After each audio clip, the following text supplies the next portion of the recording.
Stereo recording of an acoustic instrument, microphone arrays. Hi, I'm Gerald LeMay from Drummondville, Quebec Province in Canada. This lesson is for week 1 of Introduction to Music Production at Coursera.org. I'll be teaching you about recording of an acoustic instrument, in particular one aspect of that, and that aspect is stereo recording using microphone arrays. We'll be looking at 3 different techniques for doing this.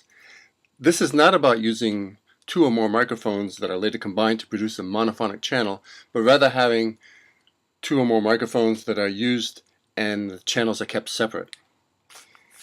This lesson also will not comment on the specific model numbers of microphones to be used in these arrays, nor will I state where these arrays should be placed in the sound field for a particular instrument, because the selection and placement are topics that are well discussed in the literature, and more often not, the criteria is a personal criteria of taste. You just like how the recording sounds for that particular choice. Stereophonic is a Greek word for solid sound.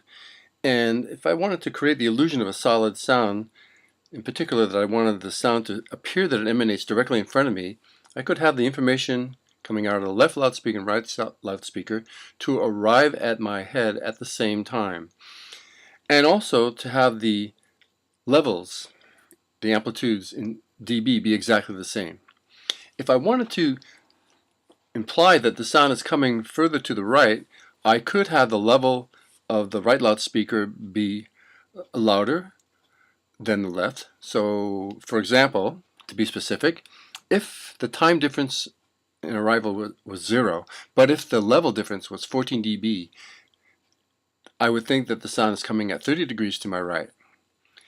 If I kept the level differences exactly the same, but I created a time difference of 11 milliseconds, that is, the sound from the right loudspeaker arrived 11 milliseconds before the sound from the left loudspeaker, again I would think, or would perceive, that the source of that sound was 30 degrees to the right. But notice on the curves drawn on the right, where the horizontal axis is time difference in millisecond and the vertical axis is level difference in dB, that there's actually a curve labeled 30 degrees. And any point on that curve implies 2 numbers, a time difference and a level difference, which would satisfy the illusion that the sound is coming at 30 degrees. There's also a curve for 20 and a curve for 10. But what I really like about this description is that it allows the 3 different classes of recording techniques to be explained in terms of level difference and time difference. In particular, if I want to look at level differences only, forget about time differences. That would mean I'd want to have, ideally, the 2 microphones at exactly the same location, no difference in time of arrival. In practice, you'd have one microphone above the other in the vertical plane. This would be referred to as XY stereo. Alan Blumlein of EMI was a pioneer in developing this, and the technique is named after him. And MS stereo is also a technique which exploits level differences rather than time differences. To exploit time differences, I could use identical microphones with exactly the same gain, separated physically. That's referred to as AB stereo. A baffle stereo has a baffle in between the microphones. A Decca stereo is very popular. It has 3 microphones in a triangular pattern.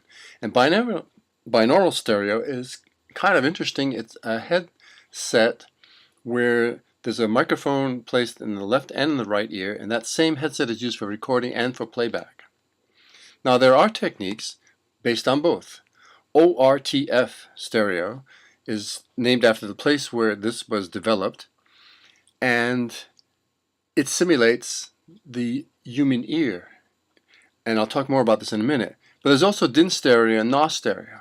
Now getting back to ORTF, which I find fascinating. 2 cardioid mics placed 17 centimeters apart. And why 17 centimeters? Because that's the approximate separation of the ears on the human head. And why angled at 100 degrees? Well, that's because the human head has a shadowing effect on the hearing of one ear with respect to the other. And the cardioid patterns of these microphones at 100 degrees will produce this effect. I really like the idea of listening at various places in the sound field and then placing an array at the sweet spot that I've determined by listening. dpamicrophones.com is the primary reference source. Please let me know if I missed anything, and thanks for taking the time to check this out.